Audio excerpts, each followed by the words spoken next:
Thank you for taking the time to talk with us. So many people know your name. They know the Larry Nassar case, of course. You got a lot of attention, of course, after that case. Did that make it harder to do what you try to do in the courtroom? You've talked so much about giving a voice to the victims. Did that change during the Larry Nassar case and after it? No, because what you saw in Nassar, I've been doing, at that point, I think I was a judge for 13 or 14 years. I'm going into my 16th year next year, and I've always done that from day one of being a judge, so it didn't change anything. Did it make it harder to be in such a bright spotlight? No. It's honestly, the media has always been in and out of my courtroom, as they should be, because it's the people's court, and I welcome them. I didn't do anything different. I just think that giving voice to victims is so important. I didn't see this as a different case from any other except by volume.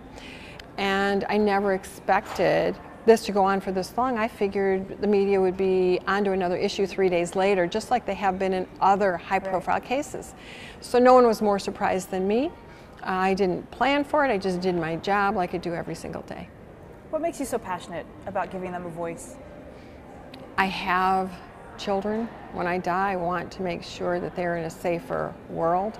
I also, when I was younger, didn't have a voice. Being a girl, I'm 61 years old. 60 years ago, girls were second-class citizens. I was always told America is the best place in the world. You can do anything in America, and yet I saw the differences in how my brothers were treated, in how men were treated. They were given the better toys, the smarter toys, taught about finances. I was given dolls. I didn't particularly like dolls.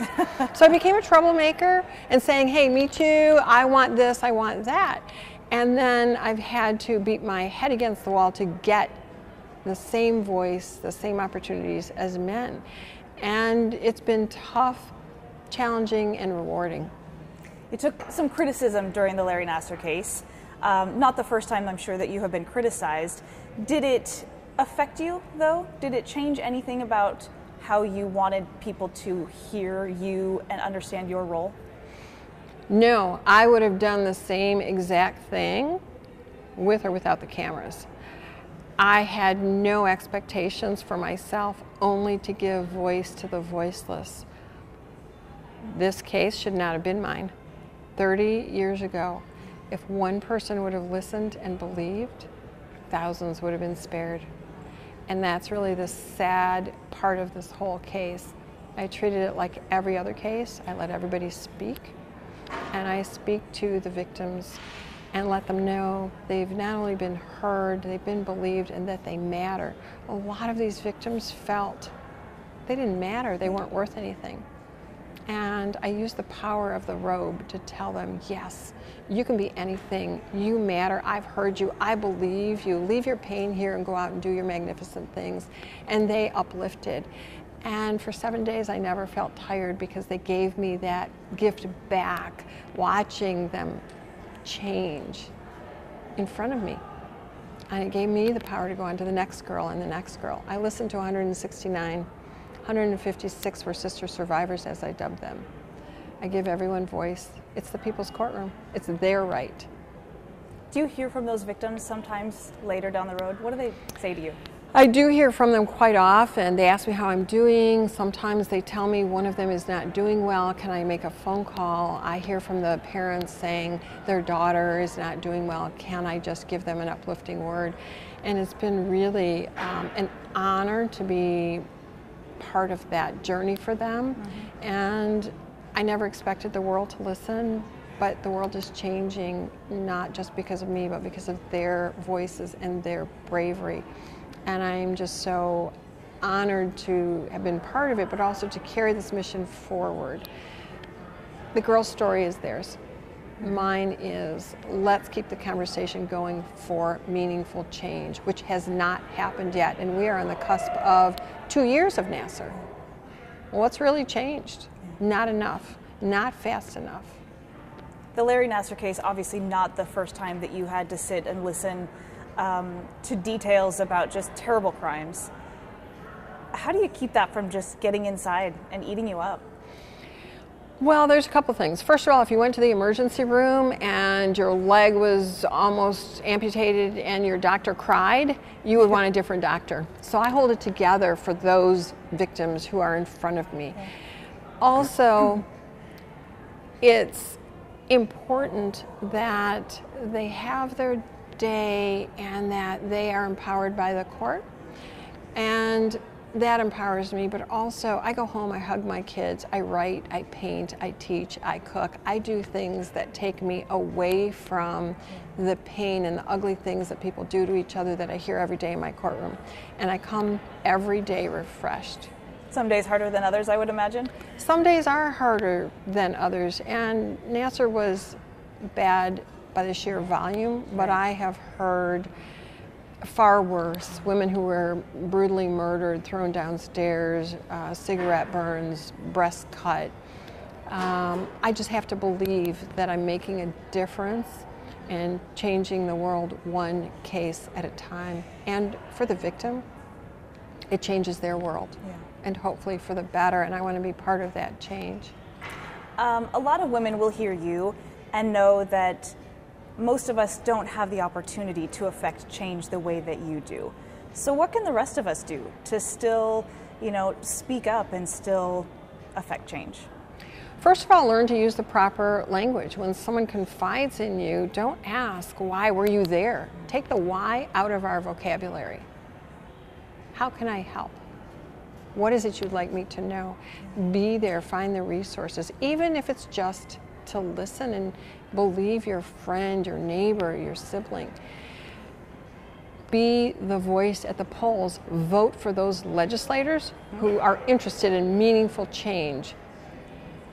The issue that I struggle with is if one of the Congress persons would have had a daughter, a niece, a victim of Nassar, wouldn't we already have legislation? What's taking them so long? Does that just make you frustrated sometimes? It's very frustrated. I'm very frustrated. I am angry. I have a family out there. I'm out there. I get threats. I want to know that we're all safe and that Congress has heard us. My tax dollars need to work for safety, and they're not doing that right now. They talk a good game, but they have the power to not let something die in committee. They have the power to vote it on the floor, to amend it on the floor, to pass it to the next House, to get it signed by the President. What's the change that you want, that you think needs to happen? First of all, we need, when we talk about Olympic athletes, we need safety. We need safety over money and medals. We need that in our universities. We need safety in classrooms, in the place that they go to get, usually every university has some kind of medical facility if a student gets ill. We need safety there. We need actual guidelines. We need professors to be trained, doctors to be trained, the president of the university to be trained. This also needs to carry down into our schools. We also need to start training children at a very young age about body parts, about informed consent, about violence. Whether it's verbal or physical violence, the answer is no. That's all you have to say is no and stop and tell someone and you will be believed. These things, sadly, could be legislated, but they don't need to be if we all do our share, educate each other, and take action. It's not enough to just believe someone. Take action, get them help. Believing in a safe space is a start. It falls short if you do nothing. What about what we teach boys? Boys are not exempt from being sexually assaulted. They're not exempt from domestic violence. We need to teach boys that man up, because man up is a bullying term. Yeah. That man up means be tough. Report. You are a man when you report, when you defend yourself, when you defend others. When you man up, as it's used now, and you keep quiet, there'll be no change and others will get harmed, including you. Boys are not exempt from this equation. And when I talk to people, I make sure that everybody knows this is not a women's issue. It's not a girl's issue. It's a boys and a man's issue. It's a people's issue. And that needs to be part of the equation, and legislation needs to also address that, because I think so many people think that, well, this just is a women's issue and we don't care. Me Too is a people's movement, not a woman's movement. What do you think people misunderstand about you? I think they misunderstand that I care. I'm doing this for the right reasons. I'm not doing this for any benefit to me. I'm doing it because the case is in front of me, the community I serve, the world I live in matters to me. And I'm hoping to send the message that they need to pay attention in their own lives, because someone they know is being assaulted, domestic assault, sexually assaulted, there's elder abuse, child abuse, and they need to stand up for the right things. That's what I'm trying to do. That's how I was raised. And I think I get the rap of, you're just doing this for the cameras. Well, the cameras can go away. I didn't ask for them to be here. I'm still going to do the same thing. And by the way, I've been doing that as a lawyer in the military for 20 years and as a judge now for 15 years. I've done nothing different. The difference for me, I think, and why people want to talk to me, is because I'm not afraid of the outcome to me. They can remove me from the bench, they can strip away my law license, they can do whatever they want, but in America, we have the freedom to speak. I will continue to speak out, be an advocate, and lobby if I need to. I don't care about the consequence to me. So many women here and everywhere look up to you. Who do you look up to?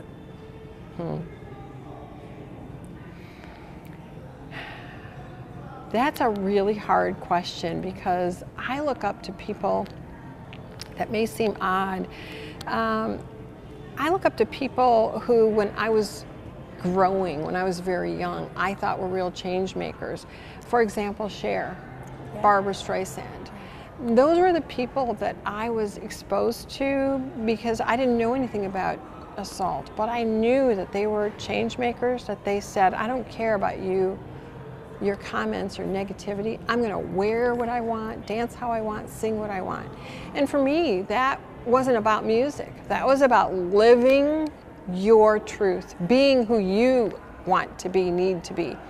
And they helped me really shove my voice forward, saying, if they can do it, I can do it. And so those are a little bit odd, but also Gone with the Wind, when Scarlett says, tomorrow is another day. I have read that, I've watched the movie many, many times, and it always rejuvenates. Tomorrow is another day. I can do that. Nothing will put me down. I know it's fiction, but in my heart, to me, she lives, and there was no obstacle that was too big for her. She found a way, and that's really been my mantra. You can't put me down. I'll just go through another door. Anything else about using this platform that you have, that you want people to know about you and what you stand for? Did you expect that you would be in this role? Never could I have planned it. I never thought about it. I didn't expect to be in this role. But now that I have it, I feel like there's a mission to make this about real change. I have great offers. I could retire tomorrow, and maybe someday I'll think about those things. But right now, the mission, what's important to me is this was a gift, and I need to honor it by serving our community and the world who's watching, saying we all can do better. And I know that's important because I have heard from countries I didn't even know, women and men who've said, we're starting change. We heard you over here. We want that too. And to me, that is an absolute gift and honor to have had that impact, something I never expected, just because I'm that troublemaking, listening judge who doesn't care about the outcome to me. Without a voice, there is no choice and there is no change. Anything else? I don't know. Thank you very much. Yeah, thank you. It was very nice. I appreciate your time.